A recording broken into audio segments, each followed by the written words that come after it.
রংপুর কোরাতিগ্রাম এবং আঙ্গার জুড়ে ভাঙ্গা বাঁধ মেরামতি তথা নতুন বাঁধ তৈরি করার জন্য রংপুর এলাকার বিভিন্ন জায়গার জনসাধারণ ও মিঠুননাথ মহাশয় শিলচরের বড়াইল বিহুতে গিয়ে দেখা করেন মাননীয় মন্ত্রী পীযূষ হাজারিকার সাথে এবং বিস্তারিতভাবে রংপুর কোরাতিগ্রাম এবং আঙ্গার জুড়ে ভাঙ্গা বাঁধ নিয়ে মাননীয় মন্ত্রী পীযূষ হাজারিকার কাছে বিস্তারিতভাবে তুলে ধরেন।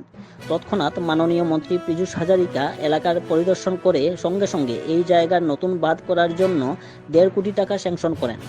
মিঠুননাথ ও এলাকার জনসাধারণ মাননীয় মন্ত্রী পীযূষ হাজারিকা এবং হিমন্ত বিশ্ব শর্মাকে ধন্যবাদ জানান দৃষ্টি আকর্ষণ করার জন্য। উপস্থিত ছিলেন বিশ্ব হিন্দু পরিষদের বিভাগ সম্পাদক মিঠুননাথ, মলয় চক্রবর্তী, যুগেন্দ্র চন্দ্র দাস, সঞ্জীব সোনার ও প্রমুখ। আসাম প্রাইম নিউজ 24x7 ভয়েসে দিগ্জয় চক্রবর্তী।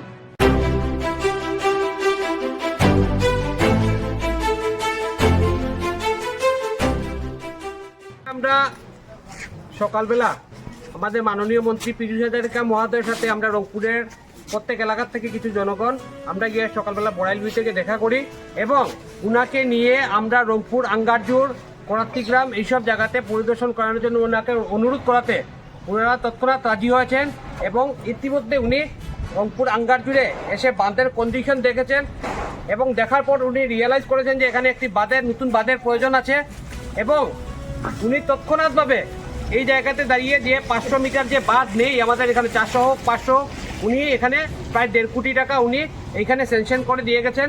এজন্য আমরা মাননীয় পীযূষ হাজারিকা মহোদয়কে সমগ্র রংপুরবাসীর পক্ষ থেকে আমরা ধন্যবাদ জ্ঞাপন করছি এবং মাননীয় হিমন্ত বিশ্ব শর্মাকেও ধন্যবাদ জ্ঞাপন করছি যে উনি এত তৎক্ষণাৎভাবে আমাদের যে এই যে গত 2004 থেকে আমরা প্রত্যেক বছর রংপুরবাসী এই আঙ্গারজোরের বাঁধের যে ভাঙ্গা বাঁধ দিয়ে জল এখানে প্রায় 40,000 পপুলেশন আমরা এফেক্টেড, পুরো কোরাতিগ্রাম নিয়ে এই আঙ্গারজোর নিয়ে সব নিয়ে আমরা প্রায় 40,000 মানুষ।